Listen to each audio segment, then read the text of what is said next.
everyone. My name is Stephen Goldberg of Optimus Performance, bringing you practical tips and ideas on leadership, team development, and employee performance in the workplace. And as you can see, I have a guest expert with me today, Bill Prater. Bill is the founder and CEO of Business Mastery and the creator of Scaleology. Love that name, Scaleology. Who doesn't want to scale their business? We're going to find out all about that today with Bill, some practical ideas. Bill earned his reputation as America's business alchemist by helping business owners and entrepreneurs break free of inertia and accelerate into the future they dream of.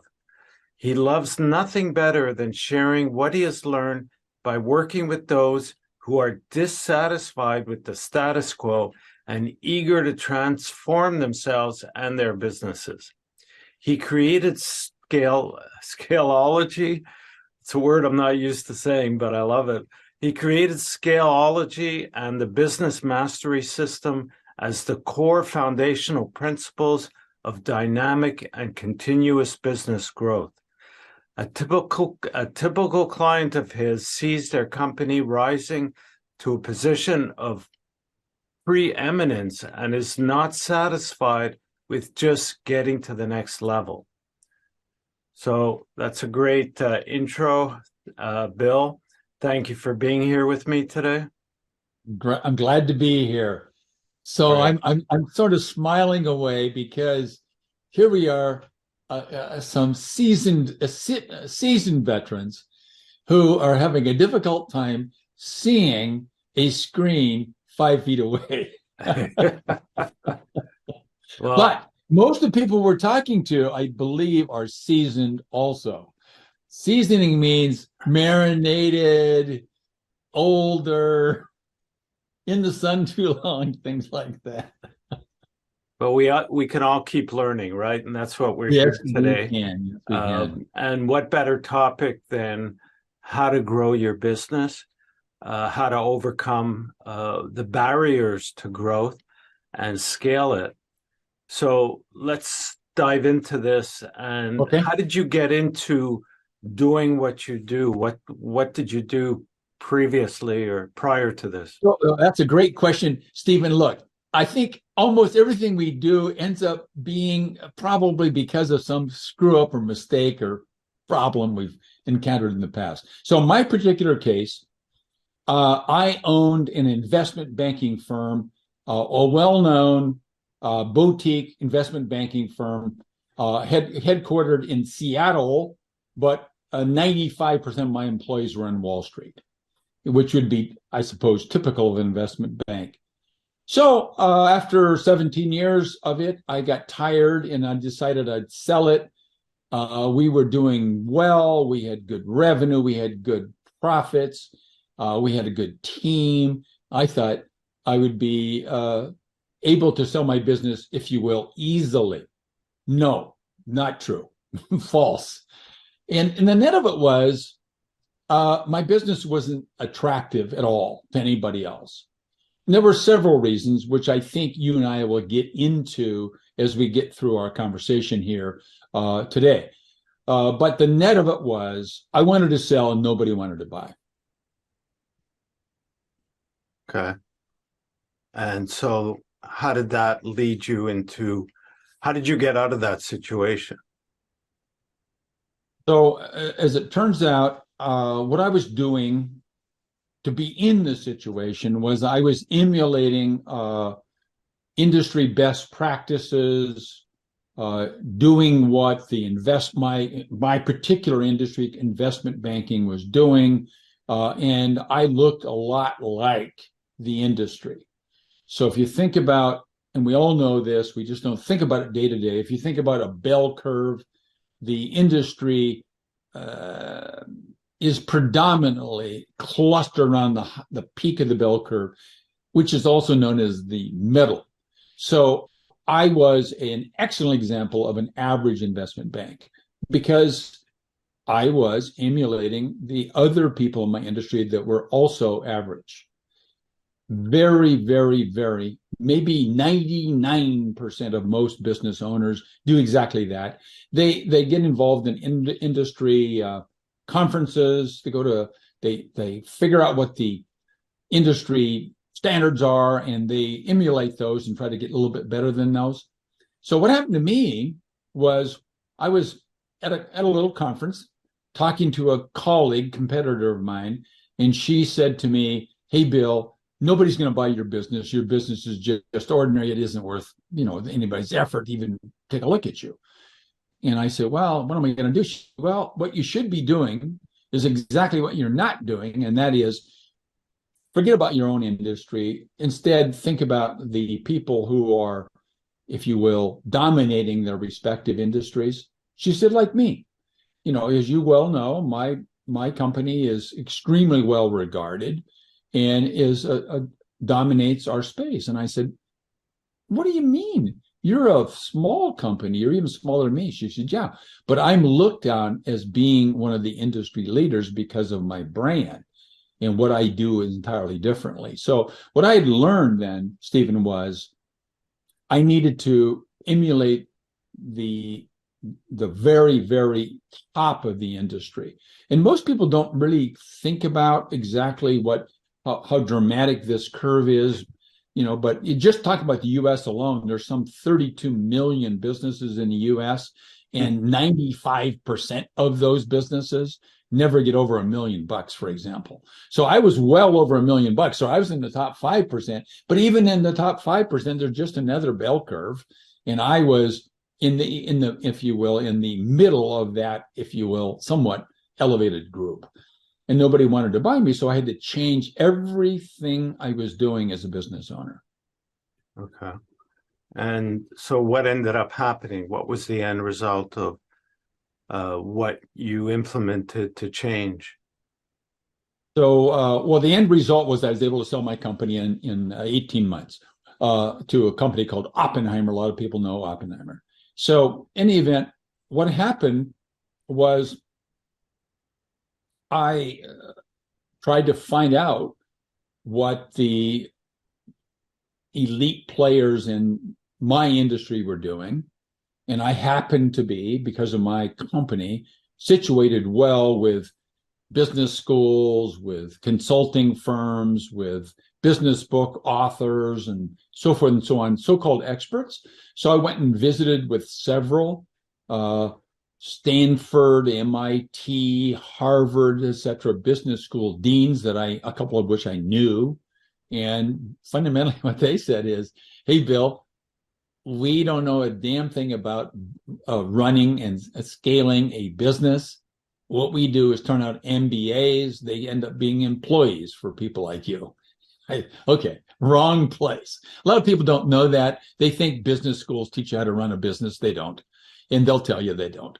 So number two is consulting firms. And so I knew a bunch. I went to the consulting firms, and lo and behold, if I wanted to, using today's terms, not back in 99, if I wanted to install Salesforce or Oracle or Microsoft 365, consulting firms could help me do that. And so effectively, they're all, if you will, project oriented. And I wasn't a project oriented. I was trying to get my business positioned to get sold.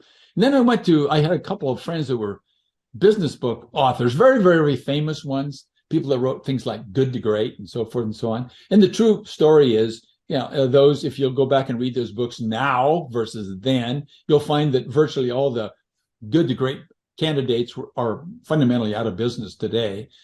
And the reason for all of that is a different topic for a different day. But the net of it was, I couldn't find anybody to help me. And so then I switched to finding out what the elite players were doing. And I wanted to distill it down to make it simple for me. And I found out that there were really three elements that they all had, all these people that run the top 1%, the top 0.5%, the top 1/10 of 1% kinds of businesses. And those people do things entirely differently than the average business owner. So I set out to copy what they were doing.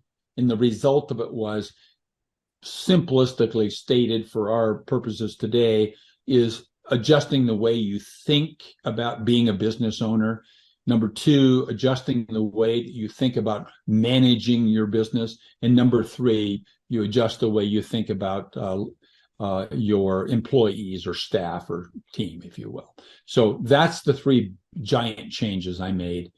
And 15 months later, was able to sell my business successfully. And then I kind of rolled into what I do today, which is what you read in the bio, which is helping 7 and 8 figure businesses grow to 8, 9, or 10 figure sizes. And that's really scaling. That's not growing.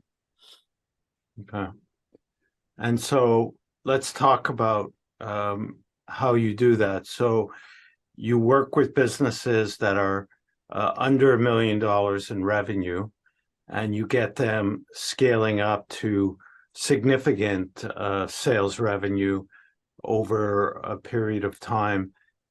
What is the method that you use to do that? You talked about how people think about their business and their employees, and I guess I didn't catch, I don't recall the second one. Yeah, that's okay.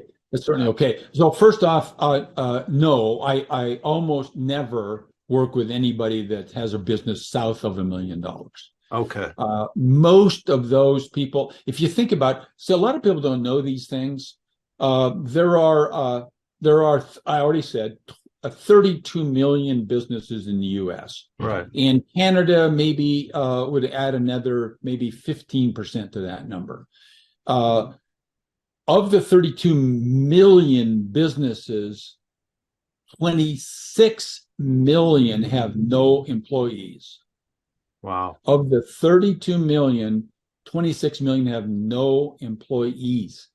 What that means is that they're what you and I, Stephen, would call a solopreneur. They're all by themselves.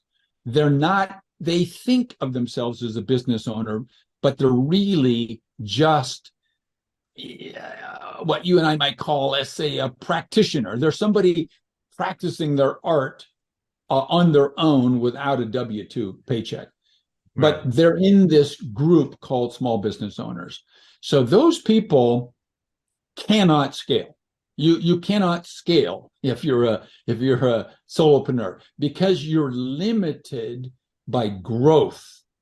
And a lot of people, you and I, we've been around, we know some terms like this. A lot of people mix this stuff together, but growing and scaling are entirely different animals.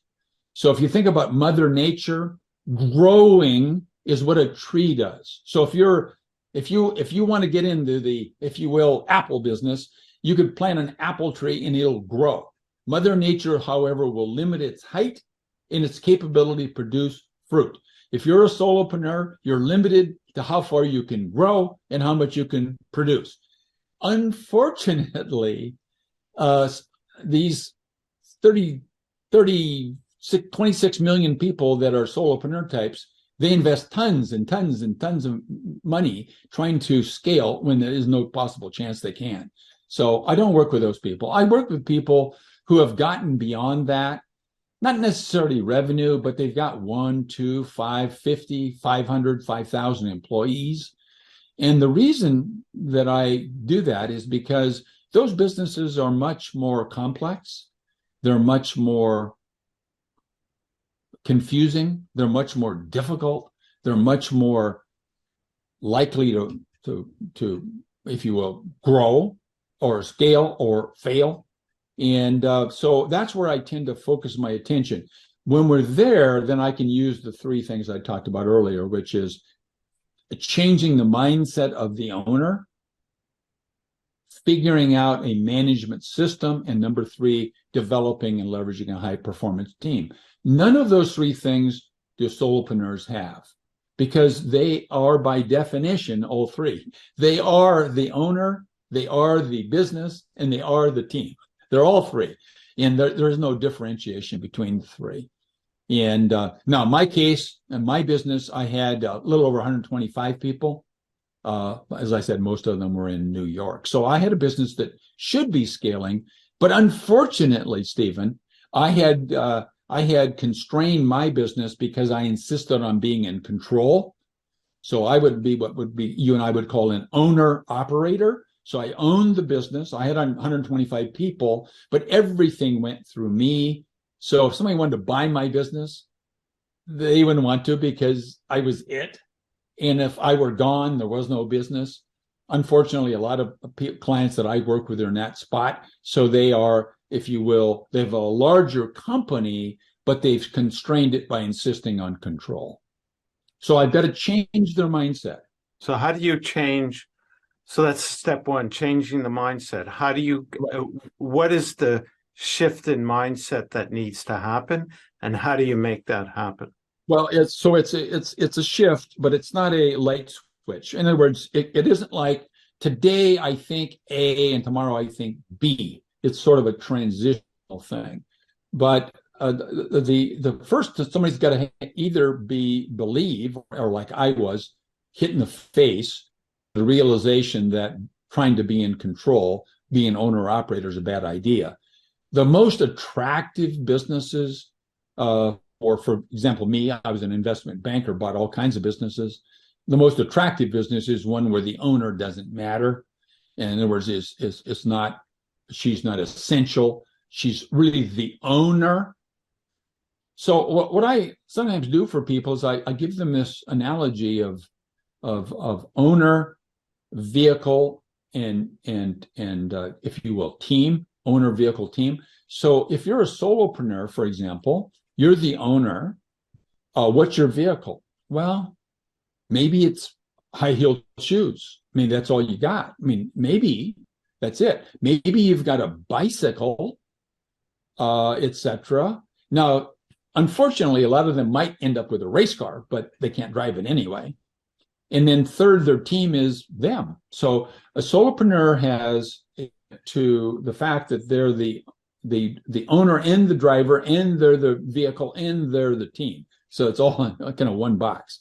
The next stage where I tend to start working with people is when they're their owner. Unfortunately, they're still driving, though, day to day, running their, if you go a business, let's call their business a vehicle. In that case, it would be a car, maybe a bus, something like that, or a truck. So something that is something of sufficient size to be able to deliver services and products to their customers in a certain way. But it's still, if you will, a vehicle. Then at the far end of the scale would be somebody that effectively runs a Formula One team.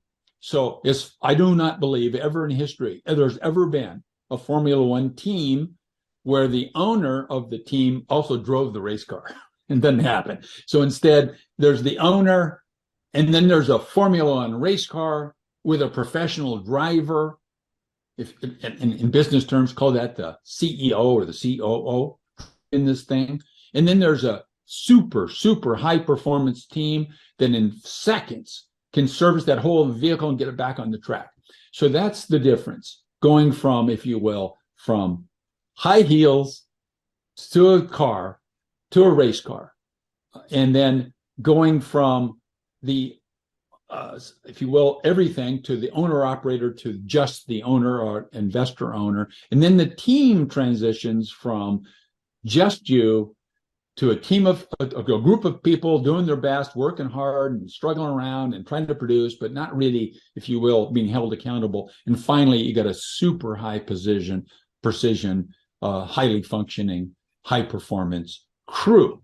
So that's kind of the analogy that I give people that helps them understand, I think, a little bit, Stephen, about where they are.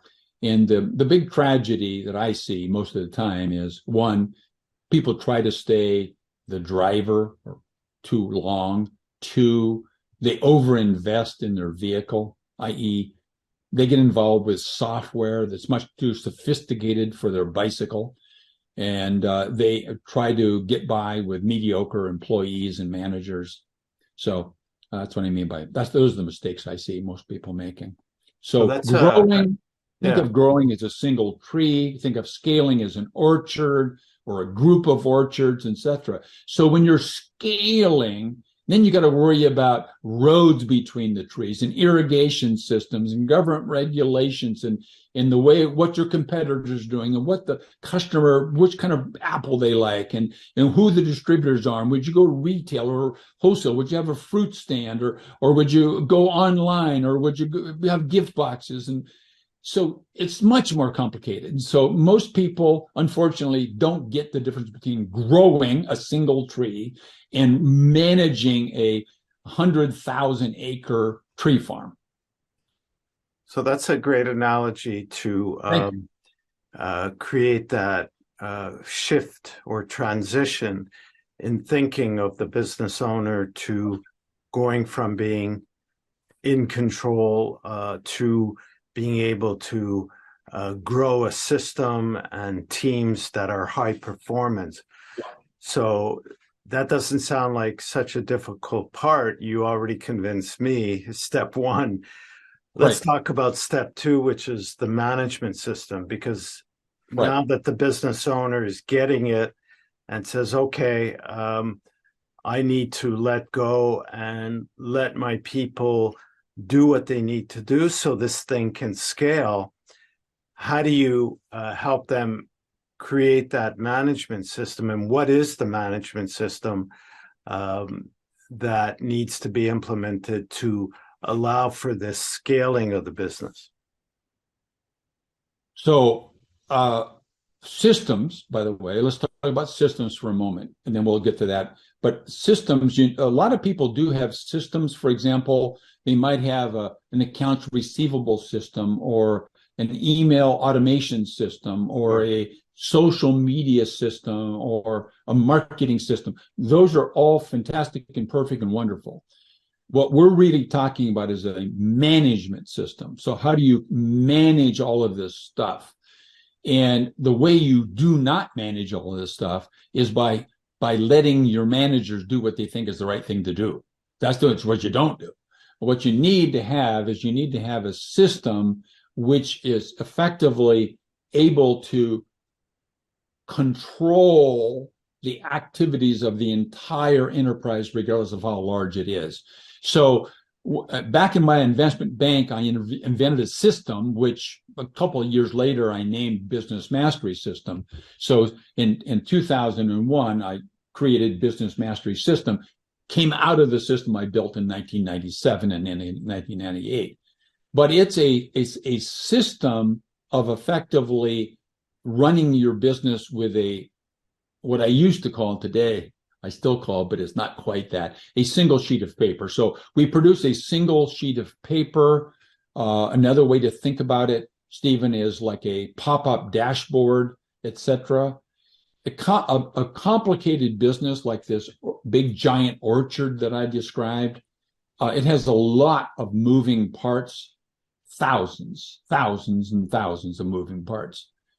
Somebody that decides that they want to be totally in control of all that will end up being this person like me who constrained their business's ability to scale because of this need to control, if you will. So the best analogy I can give you there is if you want, when you board an airplane, maybe you're a pilot, some of you listening to us, but as you board a big airliner, you look to the left into the cockpit, you'll see a giant sea of gauges. And that's because the airliner is a complicated machine.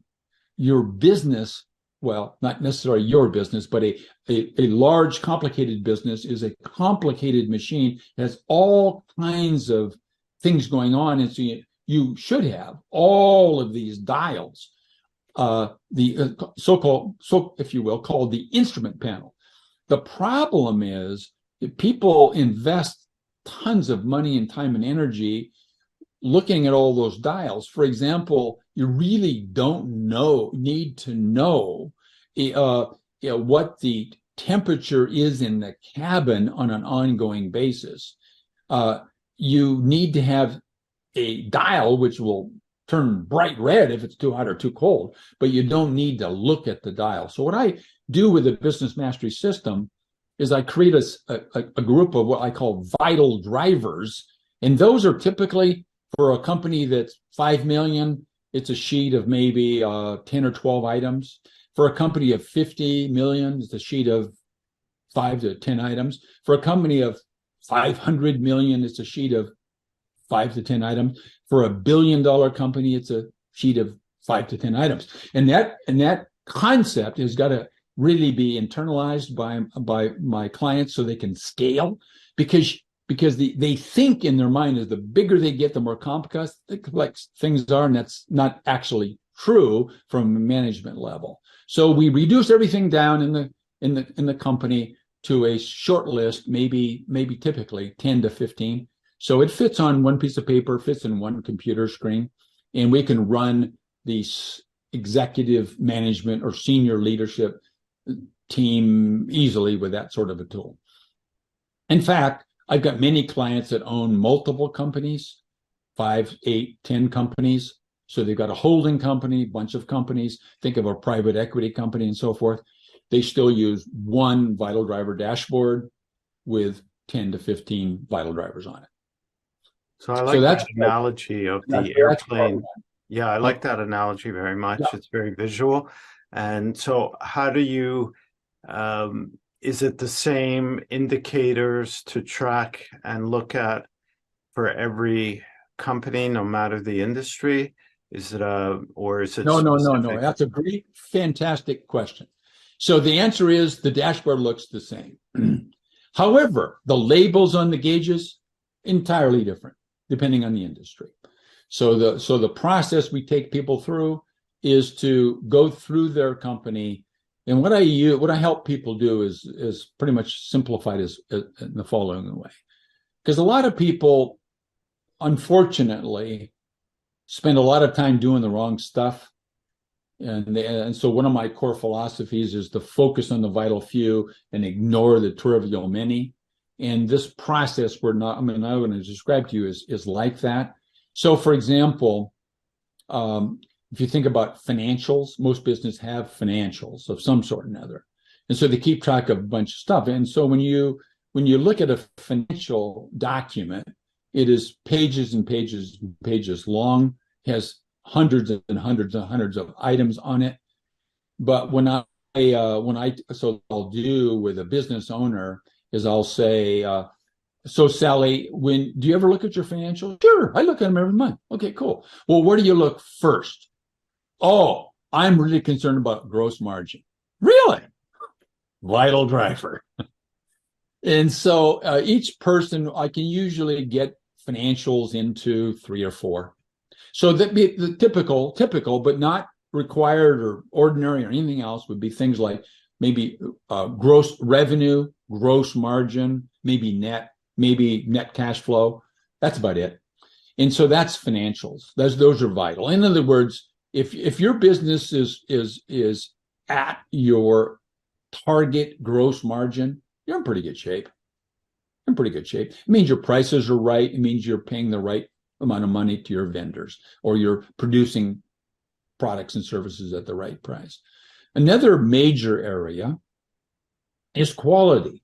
So if you think about quality, I mentioned this agricultural business. So for example, quality in agriculture would be, for example, bruised fruit or fruit of the wrong size or shape or ugly. Because if you think about when you go to the supermarket and buy a bunch of apples in a box, you buy, let's say 24 apples in a box, they're all going to look beautifully perfect. Believe me, then the way they come off the tree. They come off the tree in all shapes and sizes. And so a quality measure in agricultural business would be, if you will, the size needed for Costco, for example. So that would be potentially vital. And then flipping over to a service industry, somebody, for example, selling, let's say, digital courses online, for them, a quality measure would be something like refunds. And so let's say that they have a policy of giving people 30-day money-back guarantee. Well, then they'd be concerned if their vital driver called refunds gets too high. It means either the price is wrong or the product doesn't perform as expected, or who knows what in the world is wrong. But at least the driver will tell you there's something wrong. Another major one is productivity. So productivity would be basically inputs versus outputs. So productivity, for example, for some companies, not all, might be something like revenue per invoice or revenue per order or something like that. That's a productivity measure. It's something we can manage. We can figure out how to increase the revenue per invoice.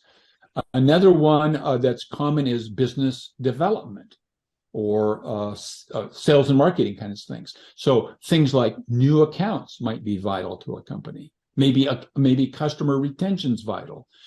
In any event, we go through a process, takes a while, not long, not incredible long, 90 minutes maybe, and we reduce that giant 747 dashboard down to 10, 15 vital drivers. To help people along the way, I sometimes get a little brutal with people. And when I say to them something like, is your left hand vital? And they'll say, sure, of course it's vital. Well, the answer is, unfortunately, no, it's not. It's not vital at all. There's tons of people in the world, super productive people with no left hand. People that can't hear, people that can't see, people that can't talk very well, people that are bald, people with lots of hair like you. All those variables are interesting, important, et cetera, et cetera. The bottom line is vital for a human is a brain, heart. The list is getting short. And kidneys, well, you need one, and forth. And so, and the same thing in a business. Everything is important. Everything is nice. Everything is maybe fun, but vital in this case, some cases would be, for example, having, let's say, less than 1% refunds would be a vital thing. But it varies. But I can always get 100% of the time, I can get it down to 15 or 16. So maybe normally 10. Okay. So that's the whole business mastery system. It's all around creating an ecosystem where you've got a goal, if you will, or target for the year in each of the vital drivers. Then we break them down into months. So therefore, we can run management meetings focusing on 10 to 15 items. Typically, of the 10 to 15, my technique is to make sure something like 80% are in the green, in other words, working. And then that means 20% are in the red, meaning we need to do that minimizes the amount of effort the management team has to put in as they work on the things that are red. And so that's the management system. And next, if we've got time, I think we do, we'll talk about how you build a high performance team. Okay. Let me just ask you one question about that dashboard. And because we started with the business owner changing his thinking, now you introduce this management system with the vital items to look at. How does that change the role of the business owner? How does having that, and what should be the shift in the leader's role once he has that in place? That's a fantastic question. So I'd like you to imagine this dashboard thing where 95% of business owners are, if they have the dashboard, sometimes they're running totally blind, but if they have a dashboard, they spend their time running around. Hi, Sarah, how you doing? What are you working on today? Oh, really? Oh, gee. Oh, hi. Hey, George, what's happening? What's happening with that copy over there? Blah, blah, blah. They're just running their heads up. They're trying to keep track of stuff. They're going crazy, including just looking at all the displays on the dashboard. So what the Vital Driver dashboard does is first it slows things down. Because if you think about it, gross margin, and for those of you listeners that don't know what we're talking about, revenue minus cost of goods equals gross margin. So if you think about it, you don't need to know the gross margin hourly or daily or weekly. Once a month is good enough to know. You have enough data to know something like that is either green or not green. So it slows down things to to, at the executive level, to a monthly cycle. And seriously, one of the things I do for business owners is I give them a graduation ceremony. They eventually get there, and it's called Make the Coffee. And so what happens is when the owner shows up one day and walks into the, if you will, the plant, the employees will look up and say, "Oh, George, oh, hi. What brings you to the work today?" And you say, "I'm here to make the coffee, guys." That would be an example of that's the goal. The goal is to get to the point where you're not relevant. So that's the giant change that takes place, is understanding that you don't have to look at, let's say, conversion rates hourly. You don't have to look at that. Somebody should, maybe, but not you.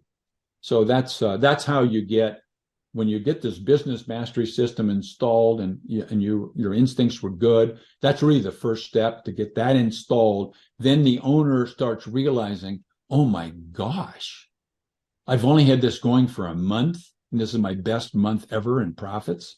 And I have that happen over and over and over again. 1 month later, best month ever in profits, best month ever in sales, et cetera. And so it's a pretty powerful system. Well, just to put it in perspective, that system has generated multiple billions of dollars over the last 20 years, multiple billions of dollars in revenue, cash flow, and business value. I mean, I know people think about, geez, it'd be nice to have an extra 10,000. Yeah, it would. But I don't play that small game. My game is much bigger, and the results are pretty spectacular, Stephen. Fantastic. So let's go to that third thing, about the team, growing a high performance team around this management system, because, okay, you have indicators, but now you need your functional area managers or directors, whatever they are, to act on whatever it is under their responsibility to deliver the goods. So eventually the business owner can absolutely be not necessary that the business is running itself, because you have those people that are being accountable, taking responsibility. You've actually get that, because that sounds like to be even the most challenging part in a certain respect. You actually use the keyword there, accountability. And I'll give you another analogy, and not everyone necessarily can envision this, but businesses actually operate much like a relay team in track and field. By that I mean there's an event, a race, and there are 4 participants, and one person runs leg 1, and then leg 2, then leg 3, then leg 4. And what happens is there's a baton that's carried by the initial person, and the initial person runs that baton and hands it to the second person, who runs the baton for their leg and hands it to the third person, etc. So accountability means that the person that's running the first leg says, "I will deliver the baton to you on time, every time." And so then they run their leg and they deliver the baton, or not. We'll get to that in a second. The second person, believing that the first runner will bring the baton to them on time, will begin their activity, i.e. running, in the case of track and field, knowing that they'll get the baton. And then they complete their leg and deliver the baton to the third person on time every time, and etc. And then the race is over. The better that handoff takes place, the more effective the individual runners are, the more likely a victory. So what's that look like in business? Well, there's this thing. So what's the first leg? Maybe. By the way, we're talking in general. This doesn't fit every single business. But maybe the first leg is marketing. So marketing says, tell you what, I commit to deliver 150 leads to you by a month end. Cool. That's called a commitment to deliver. Not I'll do my best. Maybe I'll try SEO. Maybe I'll call my buddy. Maybe I'll coffee. It says, I will deliver 150 leads. That's called a commitment. And so the next person that's going to receive that would probably be somebody in, let's go, sales. So sales are going, wow, 150 leads. I better get my act together and get ready to rock and roll because they know I'm going to get these 150 leads. So then they get mobilized, they organize their call scripts and whatever they're going to do. They get that all done. And so then they're all ready to go when the guy shows up with the 150 leads, and then they run their leg and they deliver by commitment. I will deliver out of the 150 leads, let's say 15 sales equaling so much money. That's called a commitment. Not I'll make sales calls. I'll go on sales calls. I'll get on the phone. I'll do this and that and the other thing, which is the typical business. And the businesses that I help, they're making commitments to deliver the sales. Who's next? Somebody that's going to produce the stuff to deliver to the customer. So they're going to build X, Y, and Z, or they're going to start working on the website wireframe. So whatever the activity of the production department is, so they do all of that work because they commit, we will deliver to the customer perfect solutions to their problem. That's called a commitment. And then the next handoff might be, let's say, accounting.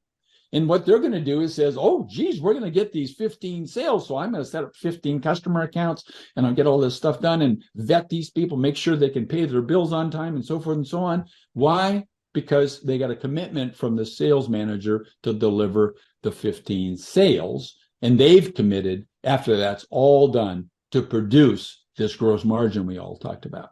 So that's the way it all works. So what takes place is that we have monthly meetings with in my client accounts, and they're called set meetings, called strategic execution team. The agenda is pretty simple. It's super simple and unbelievably simple. And there's nothing else going on except what I'm going to tell you. Number one, review the vital driver dashboard, looking for the red lights. Red lights occur. Various people own these various things. So, for example, let's talk about quality. How about refunds? Refunds is not owned by marketing. Marketing's got nothing to do with refunds. But somebody owns it, and so there's some standard there. And so each of the vital drivers is owned by one of the people in the room. Rule is this: if you don't own a vital driver, you're out of the executive meeting. You're no longer an exec. If you've got the qualification is you own one. There's only one exception. That's the business owner owns none. And that's another way for me to separate him from these performers. But so what's happening is we've got these few, 4 or 5 vital drivers that need commitments made to them, maybe 2 or 3. So each of the 5, 6, 8 managers will leave the room with 2 or 3 commitments each. A month goes by. Now, the third part of the set meeting is accountability. So part 1, review the vital driver dashboard. Part 2, make commitments that are due on or before the next meeting, i.e. the handoff of the baton, next meeting. And then the third part is holding each other accountable for their previous commitments. Simple. So I think it was, I can't remember, but I believe the marketing guy was going to have 150 leads. Right. So the meeting would go simply this way: George, how'd you do? Got my 150. Actually, I got 165. Good job, George. Next, Fritz, how'd you do? Got the 150 leads, delivered 21 sales. Good job. And we goes run room like that. That's a pretty smooth meeting. So what do? Probably the goals were too low. Too low. So what we do is we ratchet up the goals, and then all of a sudden the track team is running faster and faster and faster. And all of a sudden we're going from $1 million a month to $1.3 million a month, $1.8 million a month to $2 million a month. Now the flip side of that is and this usually happens early on. Um, so, first guy, I've already forgotten his name, 150 lead guy. Yes or no? No. No. Well, let me explain why. No, no explaining why. We don't care. We don't care about anything about why. All we know is no, what's your corrective action? Meaning that what are you going to do next month to make up for the 150 deficit that you had, and then add on the next month's goals. In the meantime, now we've got poor Steve, who is hanging out there because he committed to 15 sales. Remember that? And this other guy didn't deliver the 150. You think that goes well? Doesn't go well at all. Steve's going to say, we were able to struggle. We got 16 goals. Thank my team. We got 16 goals out of the 84 miserable leads we got from Steve. And this is really, I'm getting fed up with this because we're performing and marketing isn't. But eventually, over time, Stephen, that all gets smooth and comfortable. And then the clients I have, go from 5 million to 10 million to yesterday. In fact, this morning, I got a client in Spokane, Washington called me. He told me that, hey, Bill, we went from 5. Thanks for helping us out. We did 107 last year, 5 million, 107 million. How long did it take for them to go from 5 to 107? It took 7 years. Wow, that's quite an achievement. Yeah, it is. But that's very normal, very typical. Wow. So that's it. That's the 3 parts. Sounds like you're a wizard. Part one is that's why I'm called America's Business. First off, it isn't wizardry. Well, it is alchemy, which is a process. But so the 3 transitions. 1, changing the owner's mindset to move from do it all, do everything, to controller to owner only, and then developing this high performance machine. By the way, the system I just described to you does not change. And we don't modify it. We don't add improvements. We don't add nuts and bolts. We don't repaint it. It's this business mastery system that I installed in my clients in 1999, still operate in 2023. Yeah, well, it sounds like it's based on solid. It's based on solid principles, from what I I believe so. And it's also, so when I first set out doing it, I knew that I had to have a system that would work in any size company, in any industry, in the hands of any manager, because most businesses don't have managers that were, created out of, let's say, Google, that theoretically has good managers. I don't know, but most of them came out of the trenches, so they grew up, and so I got to have a system that they can handle.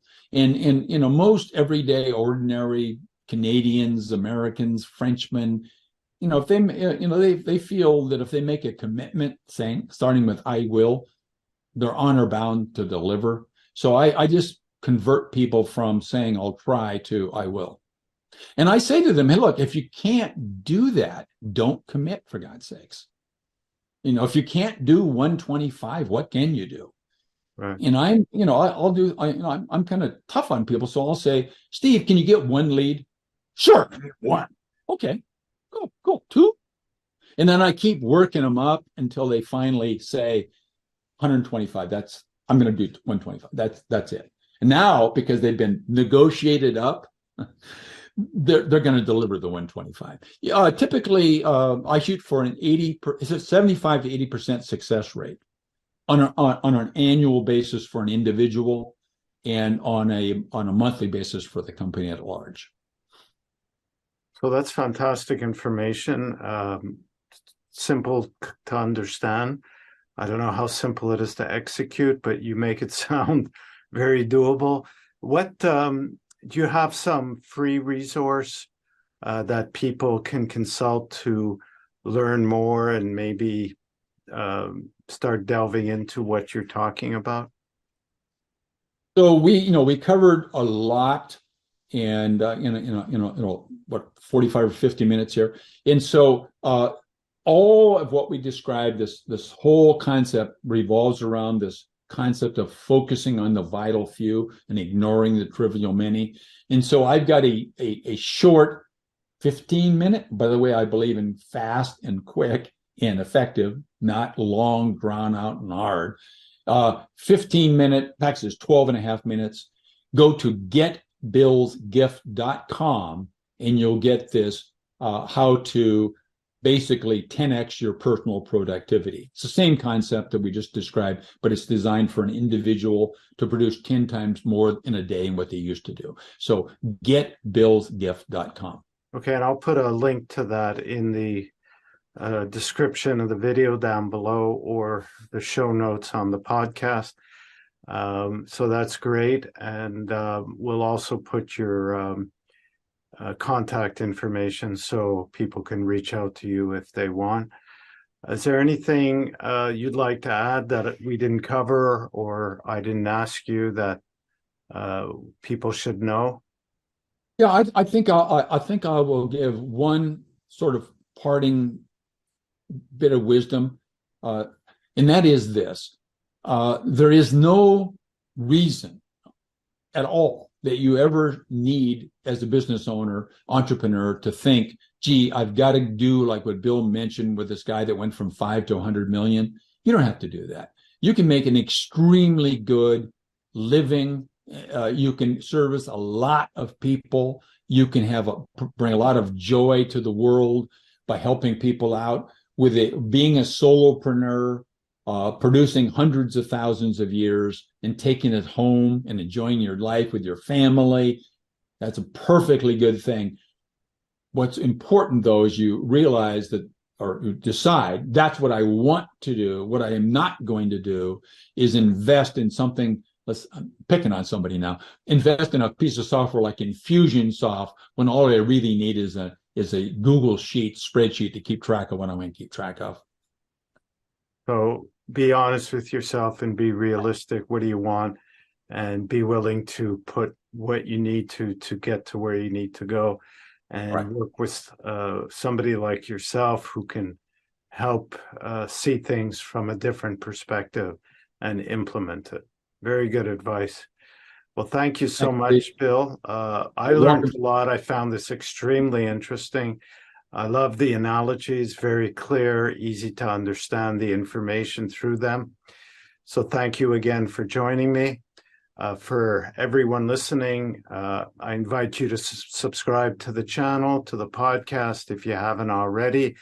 Turn on notifications so you get news of new videos and podcasts. Thank you all for listening, and we'll talk again soon.